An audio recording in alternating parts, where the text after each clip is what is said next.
আশা করি সকলে তোমরা ভালো রয়েছো। আজকে আমরা নিডের ব্যবহার শিখব। ইংরেজিতে নিডের ব্যবহার খুব বেশি। নিড এর ব্যবহার জানলে আমরা ইংরেজিতে লিখতে এবং বলতে পারবো। নিড মানে প্রয়োজন বা দরকার অর্থে ব্যবহার করা হয়। যেমন ধরো, আই নিড এ পেন, আমার একটা পেনের প্রয়োজন।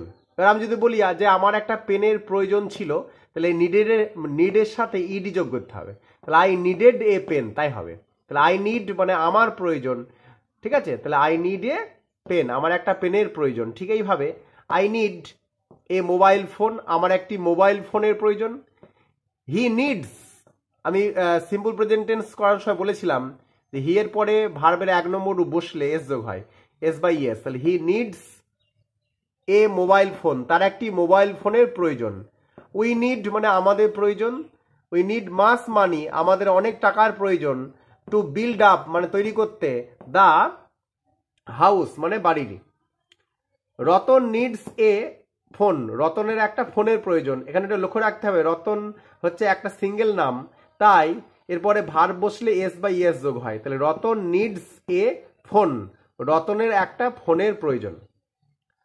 দিস রোড মানে এই রাস্তাটি, নিডস রিপেয়ারিং অর্থাৎ এই রাস্তাটি মেরামত করা প্রয়োজন, মেরামত করা প্রয়োজন।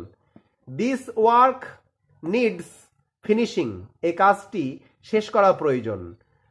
আই নিড আমার প্রয়োজন, I need to do the work, I need to do the work আমার কাজটি করা প্রয়োজন। You need to be a teacher, তোমার শিক্ষক হওয়া প্রয়োজন বা শিক্ষক হওয়া দরকার। You need to be a teacher, তোমার শিক্ষক হওয়া দরকার।